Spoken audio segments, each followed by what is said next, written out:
Aujourd'hui, nous recevons Françoise Chandernagor pour son livre « Les enfants d'Alexandrie ». Dans ce roman, sa conquête de l'Égypte est une réussite, à la fois savante et populaire, qui lui a valu le Grand Prix Palatine du roman historique 2011. Je commence par deux rêves dans ce roman. Un des rêves n'est pas vrai, je l'ai inventé parce que je suis romancière et qu'il fallait, il y avait des nécessités internes au roman. L'autre, je l'ai vraiment fait. Et il m'est arrivé assez souvent, après avoir bien cherché, dans ma famille et tout, qui ça pouvait concerner, de finir par me dire, mais c'est un personnage historique que ça concerne.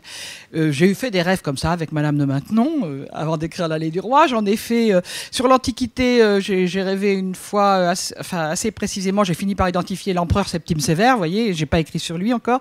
Souvent, ce sont des femmes, c'est vrai. Et là, je connaissais Sélénée, je savais que Cléopâtre, ce que peu de gens savent, avait eu 4 enfants. Et une fille qui avait vécu un peu plus longtemps que les autres enfants, mais je ne savais pas très bien quoi, comment, etc. Et qui s'appelait Sélénée. Et quand j'ai fait ce rêve où je voyais une petite fille qui suit une espèce de chariot sur lequel il y a un petit garçon, je ne peux pas dire l'âge dans le rêve, 5 ans, 7 ans, bon, et qui est en train de, qui va mal, qui est très mal. Je voyais ses cheveux collés à son front par la sueur.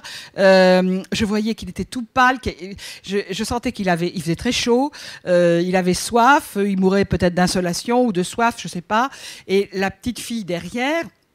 Il y avait une espèce de foule autour indistincte, et la petite fille criait à la foule, mais vous voyez pas qu'il va mourir? Et je criais, moi, cette phrase. Et donc, cette scène, ce défilé dans Rome pendant des heures, sous le soleil, ça s'est passé le 15 août, en plein soleil, avec les huées, les colibés de la foule, et ces enfants qui marchent, et ils ont marché derrière le pseudo-cadavre de leur mère. On avait fait une statue, une grande statue avec des yeux de verre, et où la Cléopâtre était représentée avec un serpent autour du bras, et donc les enfants suivaient enchaînés.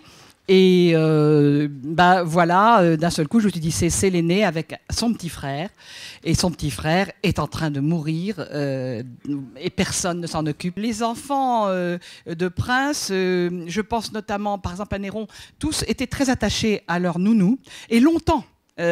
Parce qu'elle restait dans l'entourage. Et la dernière personne qui soit occupée de Néron, quand Néron meurt, qui s'occupe de son corps et de l'enterrer? Sa vieille nourrice.